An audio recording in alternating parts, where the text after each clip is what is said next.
नमस्कार दोस्तों, 22 अक्टूबर साल 2008 इंडिया के द्वारा चंद्रयान-1 मिशन लॉन्च किया जाता है। चांद पर पहुंचकर ये स्पेसक्राफ्ट कुछ ऐसी चीज की खोज करता है जिसको लेकर दुनिया भर में हेडलाइंस छप जाती है। Water on the moon. Chandrayaan पहली बार इसका ठोस सबूत लाता है दुनिया के सामने कि चांद पर पानी मौजूद है।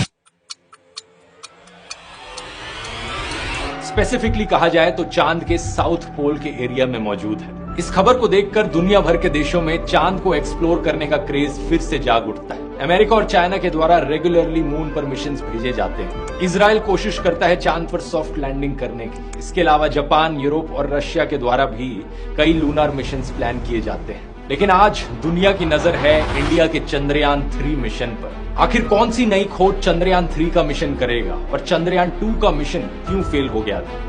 आइए जानते हैं आज के इस वीडियो में। India is on its way back to the moon. The historic mission to the moon and the launch of India's Chandrayaan-3 spacecraft. India is literally shooting for the moon. Chandrayaan-3 mission aims to touch down on the moon's largely unexplored south pole.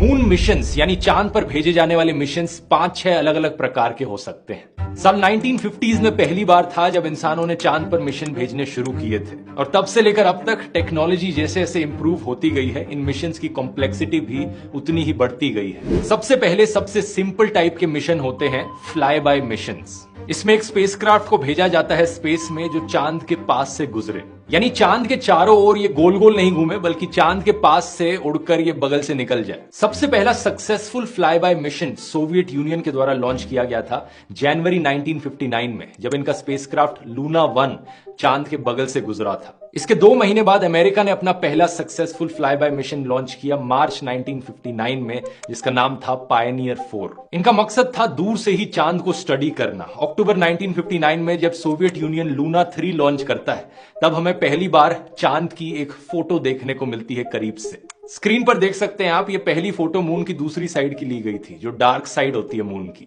जो धरती से हमें normally कभी दिखती नहीं। आज के दिन फ्लाई बाय मिशंस तभी किए जाते हैं जब किसी और मिशन के रास्ते में चांद दिख रहा हो। लेकिन चांद को ही अगर स्पेशली जांचना है तो आती है अगली कैटेगरी मिशंस की, जिन्हें ऑर्बिटर मिशंस बुलाया जाता है। इसमें स्पेसक्राफ्ट चांद के पास आकर चांद के ऑर्बिट में गोल गोल चक्कर लगाते हैं। इसे लूनर ऑर्बिट कहा जाता है और यहां से ये चांद के सरफेस और एटमॉस्फेयर को स्टडी करते हैं। टिल डेट 40 से ज्यादा सक्सेसफुल ऑर्बिटर मिशंस हो चुके हैं और आज के दिन तक ये मोस्ट कॉमन मून मिशन का टाइप है। सबसे पहला सक्सेसफुल ऑर्बिटर मिशन किया गया था एक बार फिर से सोवियत यूनियन के द्वारा लूना 10 साल 1966 में। इसके बाद आती है अगली कैटेगरी इंपैक्ट मिशंस की।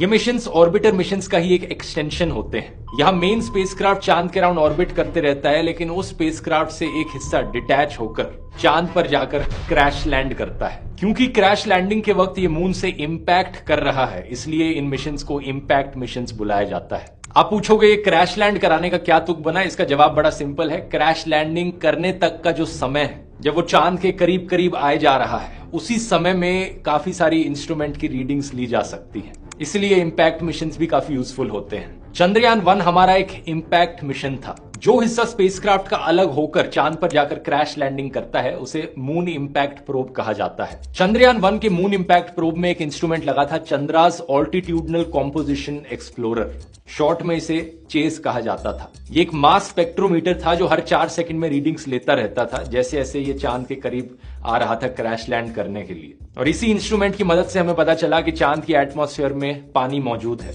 ये मून इंपैक्ट प्रोब क्रैश करता है शैकल्टन क्रेटर पर जाकर। चांद पर ये क्रेटर है जो चुना गया था और जो पॉइंट ऑफ इंपैक्ट है उसे नाम दिया गया जवाहर पॉइंट। चंद्रयान-1 में एक ऑर्बिटर भी था जो अपना ऑर्बिटर मिशन अलग से कर रहा था। ऑब्वियसली ऑर्बिटर के बिना मून इंपैक्ट प्रोब लॉन्च भी नहीं किया जा सकता। इस ऑर्बिटर में नासा का एक इंस्ट्रूमेंट लगा हुआ था, मून मिनरोलॉजी मैपर M3। जब मून इंपैक्ट प्रोब जाकर क्रैश लैंड किया चांद पर, तो चांद पर मौजूद कुछ मिट्टी हवा में उड़ी।